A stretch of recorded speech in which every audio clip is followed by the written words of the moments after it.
Este hueso, ¿qué hueso es? Fémur, ¿derecho o izquierdo? Derecho. Este fémur derecho ha sufrido fracturas, ¿verdad? ¿Han consolidado estas fracturas? Sí. ¿Han consolidado bien? No. No, ¿verdad? No.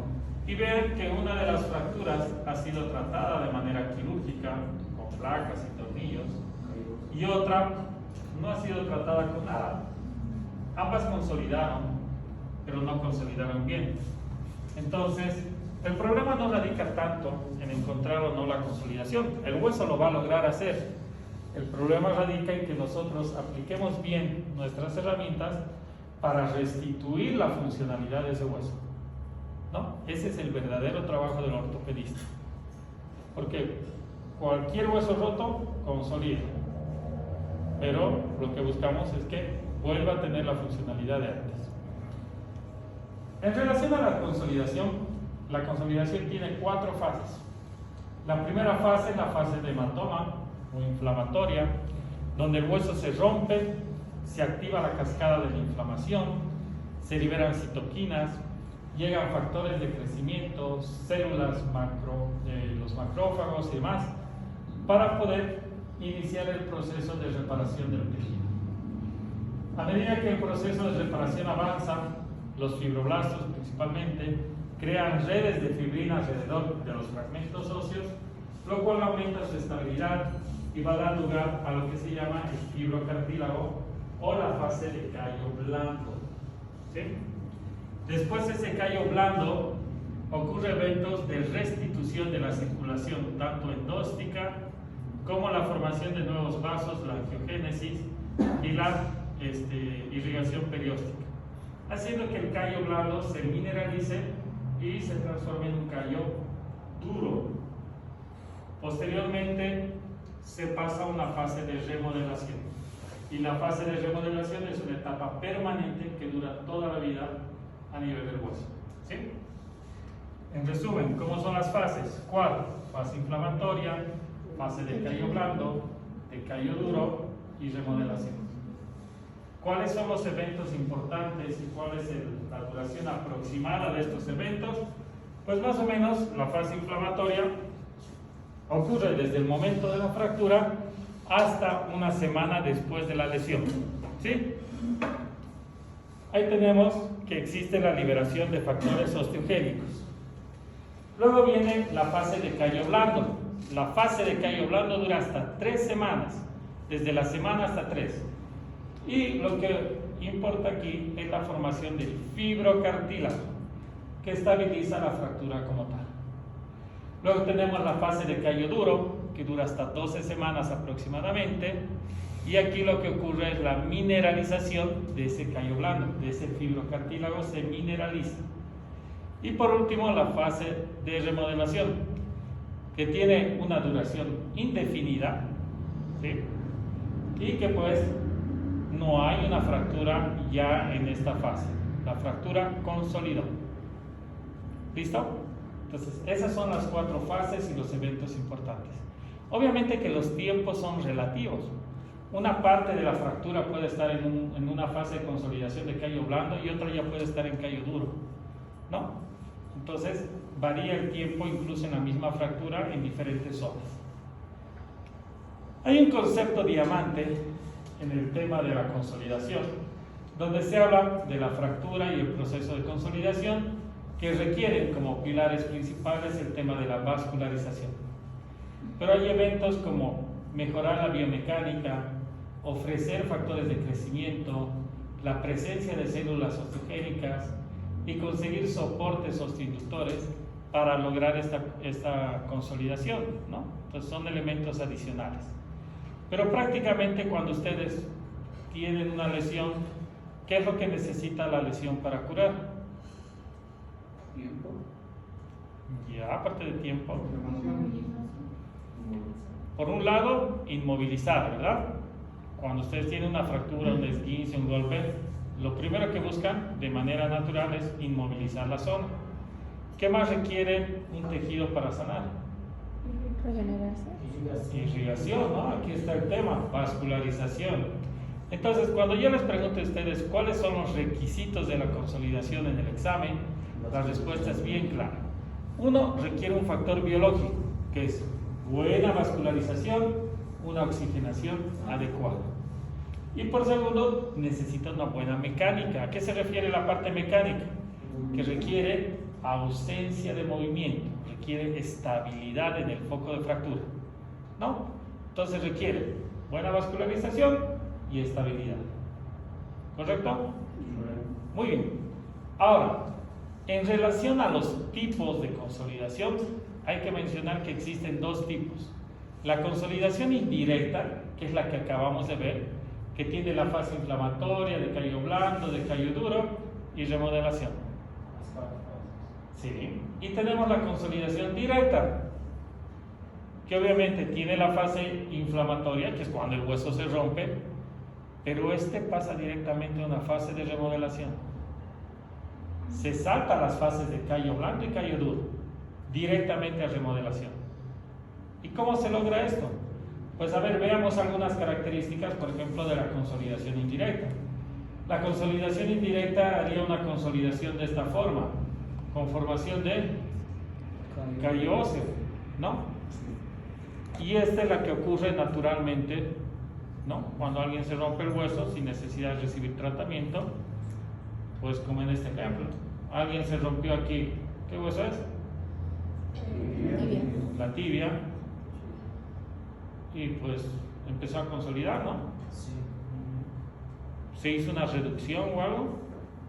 No, ¿verdad? ¿Qué? Ya. Y en realidad ni siquiera le hicieron inmovilización. Este hueso le dio la inmovilización. Funcionó como una férula del peroné, pues, ¿no? Entonces, más o menos en esas situaciones ocurre la consolidación indirecta. Ocurre fase inflamatoria, callo blando, callo óseo, remodelación. Pero, ¿perdón? ¿Cuando hay yeso es directa? Cuando hay yeso sería indirecta, ¿no? Ahorita vamos a ver por qué. ¿Cómo se consigue la consolidación directa? Es importante que vean esto. La consolidación directa, por ejemplo, tenemos aquí una fractura, ¿la ven? Sí. Ahí está cortado el hueso. ¿Y qué han hecho? Han colocado una placa, tornillos para fijar. Aquí, 4 semanas después, ¿cómo está la fractura? ¿Cuándo han retirado el material? ¿Ha hecho callo? No ha hecho callo. O sea, ha pasado de la fase de hematoma o inflamatoria directamente a la remodelación, no ha hecho callos. ¿Y eso cómo se logra? Haciendo esto, una reducción perfecta. Tiene que ir un extremo con el otro extremo unido de manera perfecta. ¿Para qué? Para que a través de este espacio, de este puente que ustedes ven aquí, atraviese esto. Esta se conoce como la unidad de remodelación ósea y es la encargada de producir la consolidación directa, la remodelación interna del hueso. ¿Cómo está conformada esta unidad de remodelación? Miren aquí adelante, tiene una fila de células multinucleadas. Esos son osteoclastos.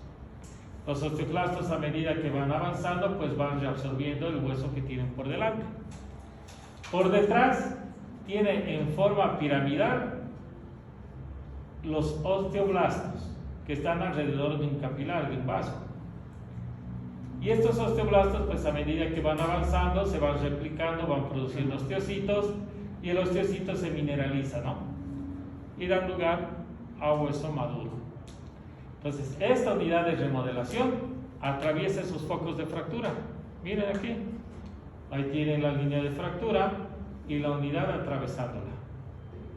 Aquí tienen la línea de fractura y la unidad atravesando, ¿no? Entonces logran la consolidación directa. Entonces, ¿qué es lo que había necesitado la consolidación directa y la indirecta? Indistintamente, si es consolidación directa o indirecta, siempre van a requerir dos cosas: irrigación y estabilidad, ¿no? Si no hay esas dos cosas, no consolida, ni por una ni por otra vía. Pero, ¿cómo se logra la consolidación indirecta y la directa? La directa han visto que requiere una reducción perfecta, anatómica se dice.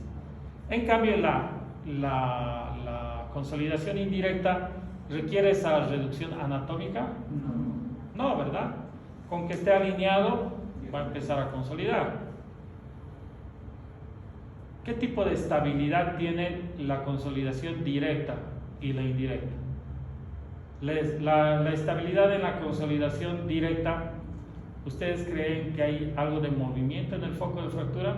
No hay. No hay nada, ¿no? Es una estabilidad absoluta. ¿Por qué? Porque está fijado con placas y tornillos, no permiten el movimiento. Mientras en el otro, en la tibia, ¿había algo de movimiento? Sí, había algo de movimiento, pero no era mucho, porque el peroné estaba ahí sujetando, pero sí permitía algo de movimiento. Entonces hay una estabilidad relativa, no absoluta, relativa. Movimientos controlados, ¿no? Y esos son los requisitos para los dos tipos de consolidación. La consolidación directa requiere estabilidad absoluta, reducción anatómica y compresión entre los fragmentos.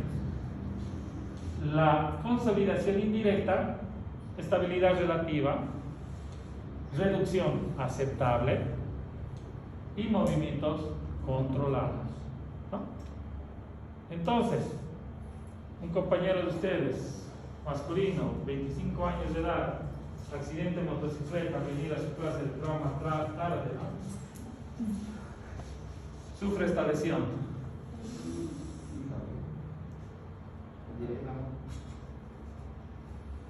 Muy bien.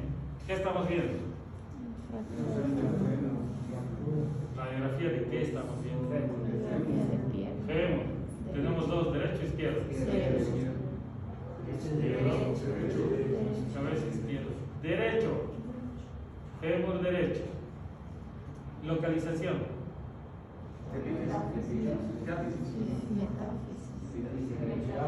Metafisaria. Es más una diafisaria, ¿no? Si quieren una meta diafisaria proximal, yo iría más hacia una diafisaria proximal. ¿Ok? Complejidad, simple o compleja. ¿Cuál de las complejas? Multifragmentaria, muy bien. Dirección del trazo de fractura. Variado. Tiene más trazos oblicuos que de otro tipo, ¿no? Desplazamiento longitudinal. ¿Tiene alargamiento o acortamiento? Acortamiento. Tiene acortamiento, hay dos tipos, impactación y cabalgamiento. Cabalgamiento, ok. Desplazamiento transversal. Se fue adelante, atrás, lateral, medial.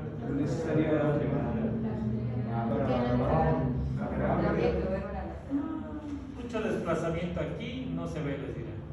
Si los fragmentitos se han separado, pero el hueso en sí no se ha desplazado. Lo que ha hecho es ligeramente angularse, ¿no? ¿Qué angulación? ¿Valvo o valvo? Valvo. El vértice está dirigido hacia el centro, ¿no? Muy bien. Ahora, hay que ver qué cosas ha perdido este hueso y qué cosas nosotros le debemos dar para que consolide. ¿Qué necesita un hueso para consolidar? Estabilidad y irrigación. Pregunta, ¿este hueso tiene estabilidad? No. No. Entonces hay que recuperar estabilidad. Objetivo número 1. Pregunta número 2. ¿Este hueso tendrá irrigación? Pregunta, ¿cómo se irriga un hueso? ¿Qué sistemas de irrigación tiene? Ya. ¿Cómo se llama ese sistema de la arteria nutricia? Sistema endóstico, por dentro del hueso. ¿Qué más tiene? El que no es dentro del hueso. ¿Qué? ¿Cómo se llama ese? Perióstico, ¿no? La irrigación perióstica. Pregunta, ¿la irrigación endóstica está conservada? No, ¿verdad? La sangre llega hasta este extremo. De aquí arriba llega hasta este extremo, pero ¿le llega a estos pedazos? No. Entonces la endóstica no está conservada. La perióstica, la que es por inserción de músculos, sí, puede seguir ahí pegado. Mira, aquí se ven los músculos. Entonces puede seguir ahí pegado los músculos. Ok. Entonces, ¿qué tenemos que hacer? Objetivo 1, estabilizar. Objetivo 2 sería cuidar la irrigación perióstica o restituir la irrigación endóstica. Para restituir la endóstica necesitaríamos una reducción perfecta que se alinee bien para que otra vez haya la circulación, ¿no? Y la otra es no tocar la perióstica, no lastimarla, conservarla para que tenga irrigación, ¿no? Entonces, ¿qué es lo que haríamos con este paciente? ¿Creen que un yeso serviría? No. La calidad. Hay que operarlo, dice. Con el llevar que... Ok. Y cuando lo operemos, ¿qué le vamos a hacer? Es la pregunta. Vamos a hacer que tenga una cicatrización directa, Osteosíntesis. Ya. Si queremos una cicatrización perfecta, ¿qué necesitamos? Reducción anatómica, necesitamos colocar una placa, pero ¿qué va a pasar con nuestra irrigación perióstica? Se va a dañar. Vamos a pelar el hueso, ¿verdad? Para colocar la placa. Si no, ¿dónde la colocamos? Entonces, simple, ¿Qué le colocamos? que se forme el callo ¿O dentro? ¿No? ¿Qué hizo el médico? Sí estamos de acuerdo que necesita una cirugía. Esto fue lo que hizo su traumatólogo. ¿Cómo lo ven? No. ¿Les gusta la cirugía o no les gusta? No, Sí. entre medio. No está bien. Se dañó mucho el acetado. Nada, tipo de trastorno. ¿Qué bien se trabó? Falta un pedazo. A ver, veremos si ha cumplido nuestros objetivos. ¿Cuál era el primer objetivo? Estabilizar. ¿La fractura está estable? Sí. Ya. Pregunta: ¿tendrá una estabilidad absoluta o relativa? Relativa. ¿Por qué relativa? Absoluta, está con tornillos. Porque no ¿Pero qué tendría dice? una placa interligando los huesos, sería como un soporte nomás que estaría interligando los huesos grandes que están rotos, pero no los chiquitos. Ah, buena observación. Este clavo está sujetando los fragmentos grandes, ¿no? Sí. Pero no está sujetando los fragmentos pequeños, intermedios. Lo que significa que esos intermedios pueden moverse, ¿no? Obviamente no se van a desplazar de un lado al otro, pero sí va a tener algo de movimiento. La estabilidad no es absoluta, es relativa. Muy bien. ¿La reducción es anatómica o aceptable? Aceptable. Medio aceptable, ¿no? Pero anatómica no es, ¿no? La irrigación, ¿ha conservado la irrigación perióstica o ha restituido la endóstica?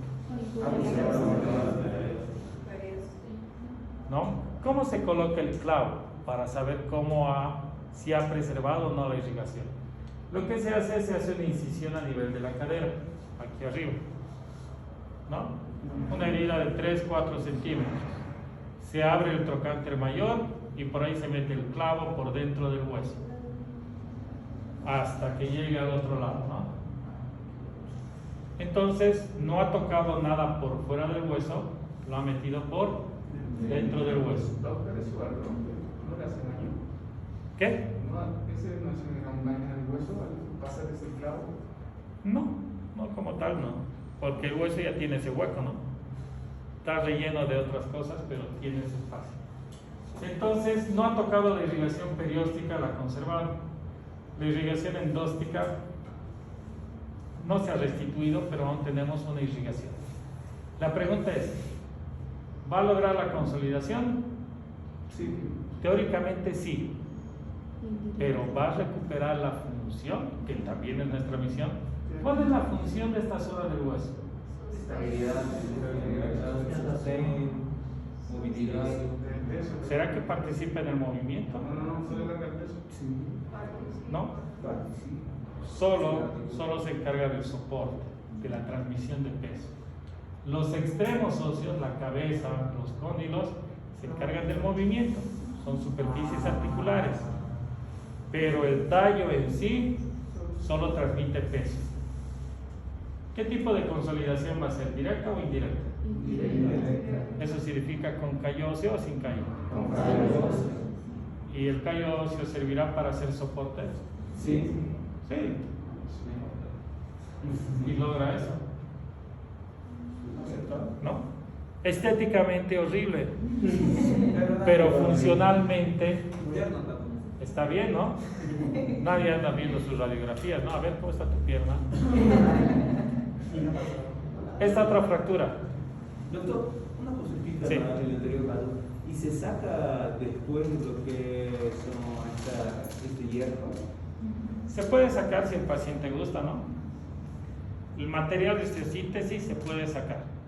La indicación para sacar precisa es que sea niño, va a crecer, hay que sacar, o que se infecte. Si infecta, hay que sacar. Después se puede dejar, no tiene indicación de retiro, ¿no?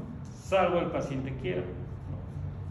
Pero no es indicación médica, es electiva, el paciente escoge sacarse el material. ¿Me entiende, no? Sí. Muy bien. Siguiente caso. ¿Qué vemos ahí? Doble fractura. Tibia peroné. ¿Más sencillo que el anterior o igual que el anterior? Más sencillo. Más sencillo. Objetivos. ¿Hay estabilidad? No. Hay que recuperar estabilidad. Sí. Irrigación. ¿La endóstica? No hay endóstica. ¿Se puede restituir la endóstica? Sí. Se puede, ¿no? Si uno junta este extremo con este extremo que no se ven tan lejos, puede ir bien, ¿no? ¿Y la perióstica está? Sí. Entonces, o permanecemos la perióstica o restituimos la endóstica, ¿no? ¿Qué le han hecho a este paciente? Restituir la endóstica. 8 meses. ¿Qué es lo que han tratado de hacer? Esta radiografía ya es de 8 meses después de su cirugía. ¿Ha consolidado? No. ¿Sigue alineado? No. Ya está chueco, ¿no? Ahora, ¿se han cumplido los principios? ¿Se le ha dado estabilidad? No la suficiente, si no, no se hubiera movido, ¿no es cierto? Exacto.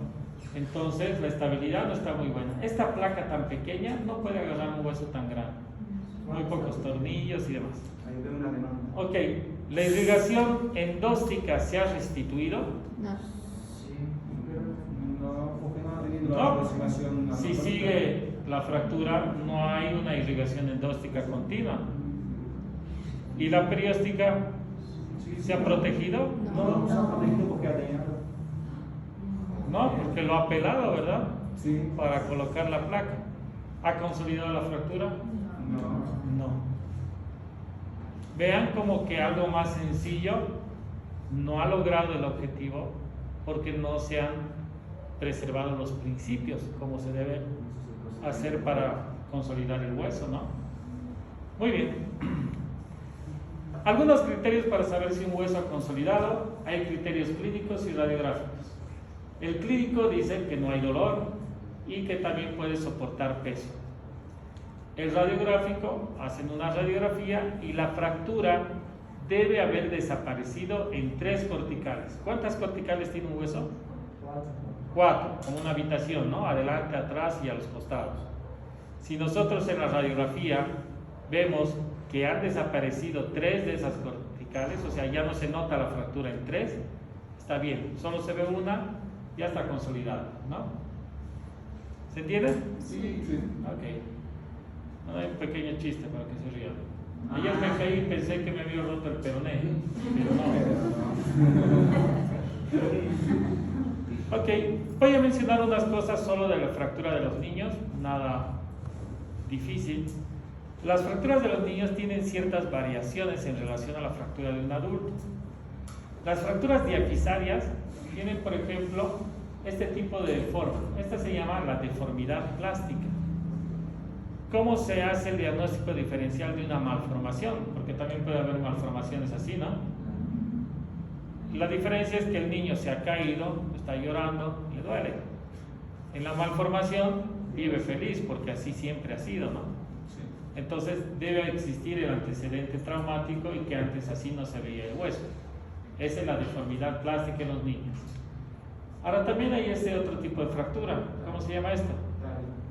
En tallo verde, ¿no es cierto? ¿Qué ocurre en un tallo verde? Una parte del hueso se rompe y la otra no. ¿Cómo se trata esta fractura?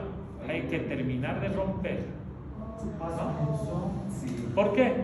Porque el hueso tiene una tendencia en el niño, cuando se rompe, a crecer más de lo normal. Entonces, si una parte del hueso va a crecer más y otra no, va a ocasionar una deformidad en el niño. Entonces hay que terminar de romper para que los dos extremos o las corticales crezcan a la par. ¿Sí? Y luego tenemos esta fractura, muy frecuente y a veces no diagnosticada. Se llama fractura en torus o en botón. Si notan, la cortical está ensanchada, ¿no? Ahí está bombada. Esa es una fractura como tal. Obviamente no requiere mayor cosa, inmovilización y ya está, ¿no? Muy bien. Ahora, el problema en los niños no radica tanto en las diáfisis, radica en las epífisis. Y en las epífisis vienen lo que se llaman las epifisiólisis, que significa la lesión de las epífisis como tal. En las epífisis están las placas de crecimiento. La capa germinal está pegadita a la epífisis. En cambio, la capa de célula madura está más en la metáfisis. Lo que significa que si una fractura viene por la fisis y afecta a la metáfisis, no pasa nada. Pero si viene por la fisis y afecta a la epífisis, se lesiona la capa germinal y el crecimiento puede cesar, ¿no? Entonces aquí tenemos variantes, ¿no? Aquí tenemos la clasificación de Salter y Harris, donde el Salter 1, miren, toda la lesión viene por la fisis y la epífisis y el resto de huesos se separan. Uno lo acomoda y sigue el crecimiento.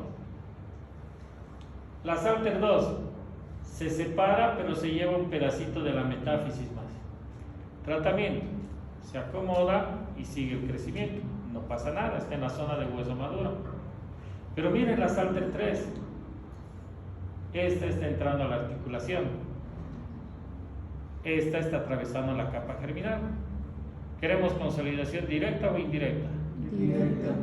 Directa, ¿verdad? Porque si hace indirecta, ¿qué significa? ¿Qué va a hacer? Callo. Si va a hacer un callo óseo ahí, No va a crecer. va a cerrar la placa de crecimiento y no va a crecer esa zona de hueso.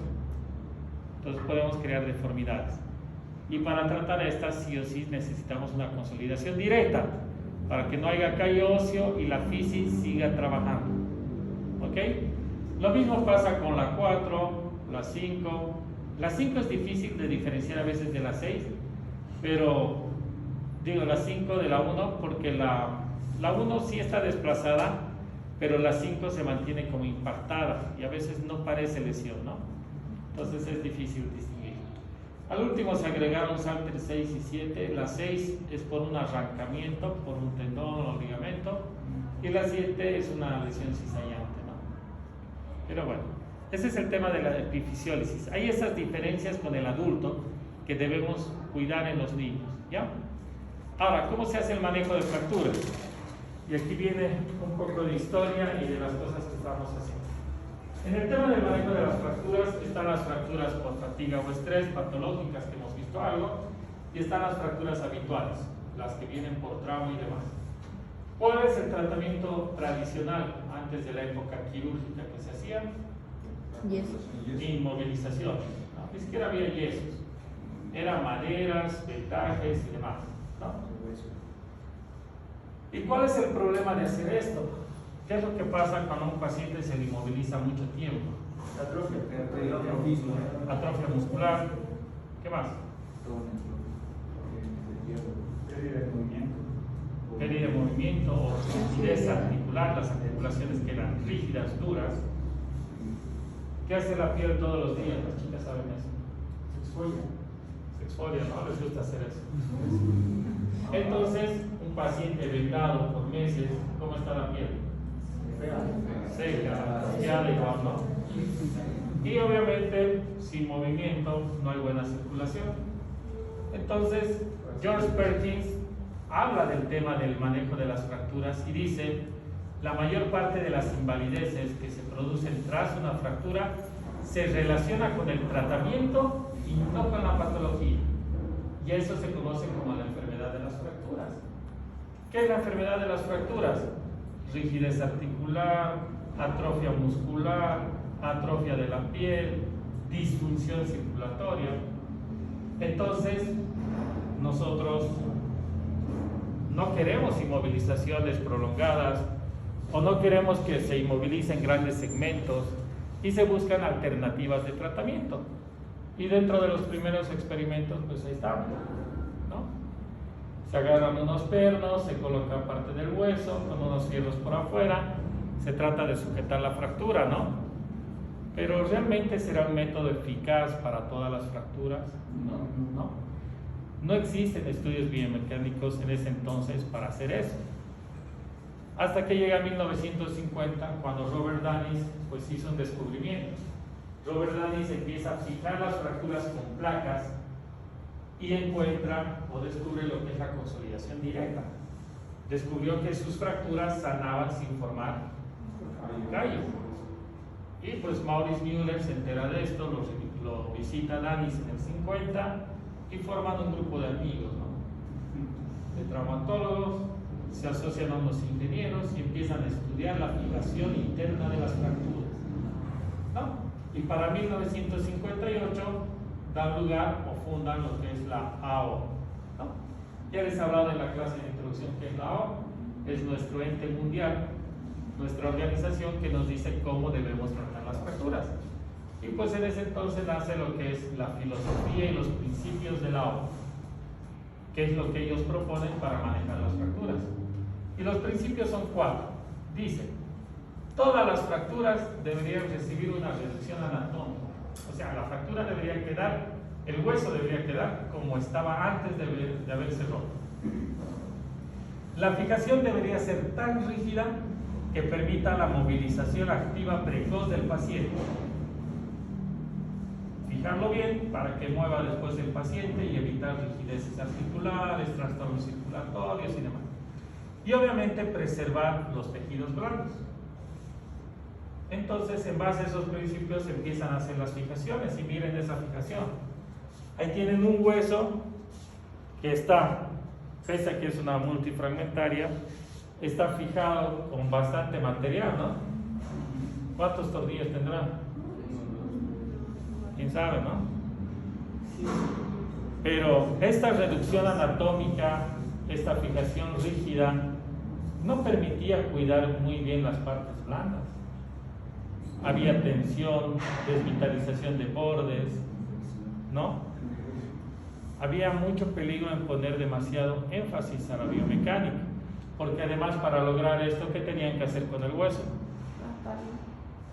Pelarlo, ¿no? Para poder hacer una reducción buena, para ver todos los fragmentos. ¿Y será que este fruto dura así? No, ¿verdad? Se va a podrir. Entonces, ponerle demasiado énfasis a la biomecánica traía problemas. Además de que el hueso de por sí no es rígido, tiene cierto grado de plasticidad, ¿no?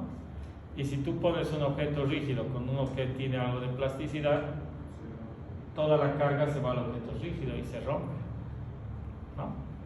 Entonces, como que no era tan bueno. Y pues, a medida que avanzaba, se trataba de buscar técnicas que ayuden a que sobreviva el hueso, pero también técnicas que cuiden las partes blandas, ¿no? Entonces surgen algunos inventos como es la reducción indirecta. Ellos vieron que la reducción abierta desvitaliza el hueso, entonces inventan la reducción indirecta. Se hacen guías y materiales pegados a esas guías para introducirlas y a través de la guía poder fijar sin necesidad de hacer heridas grandes. Por otro lado, se dieron cuenta también que las placas desvitalizan el hueso por presión. Donde está la placa no consolida bien.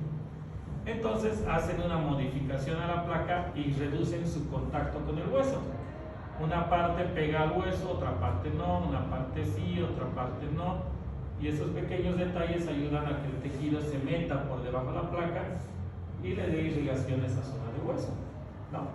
Entonces la fijación cambia, fijación indirecta, placas con menos contacto, material con menos contacto, y obviamente ante estas situaciones y darse cuenta que los principios no son tan buenos, los modifican para el 2004, donde la reducción ya no es anatómica, la reducción tiene que ser funcional. La primera prioridad es preservar la vascularización, cuidar los tejidos blandos. La fijación debe ser estable, pero no rígida, ¿no? Permitir ese grado de plasticidad y obviamente promover la movilización activa precoz del paciente.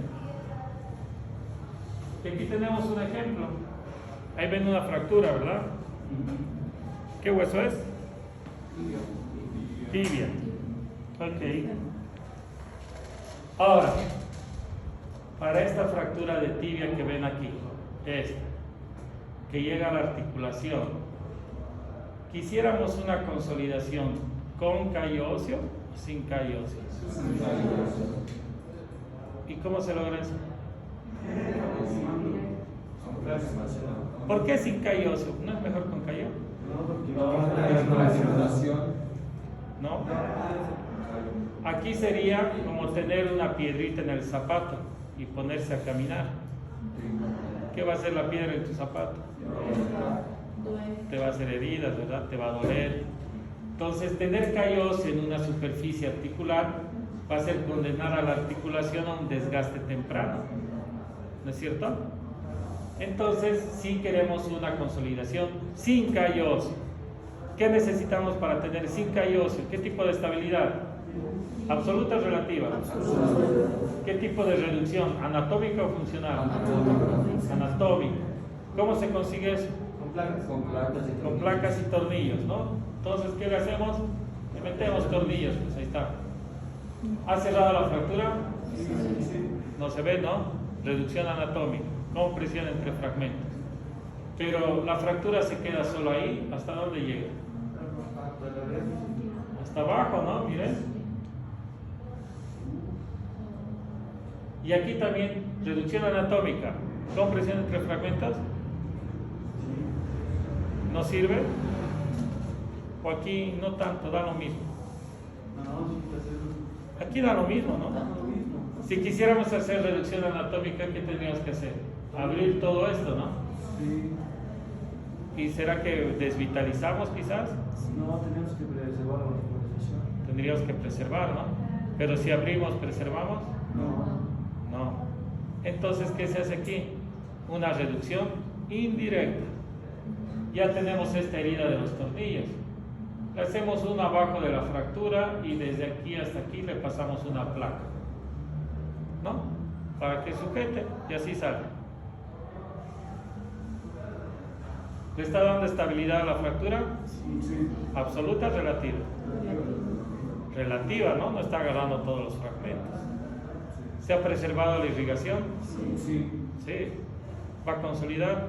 Obvio que sí. Y ahí está. Entonces vean cómo en una fractura hemos manejado ambos tipos de consolidación. Hemos hecho consolidación directa para la superficie articular y hemos hecho una consolidación indirecta para la zona diafisaria o del tallo, ¿no? Es así como se maneja la consolidación. O sea, el material bien puede tener cierta utilidad, pero nosotros le damos la función, ¿sí? Si nosotros lo colocamos de una manera, va a tener una función. Si lo colocamos de otra, va a tener otra función, ¿no? Y eso se llama la biomecánica para arreglar las fracturas como tal. ¿Hay alguna duda hasta aquí? ¿Se entiende, no? Sí. Ok, un último chiste para que se rían. Mi amor, me rompí una pierna jugando al fútbol. Laura me llevó al hospital y me ha dicho que puedo perder la pierna. ¿Quién es Laura? Ok.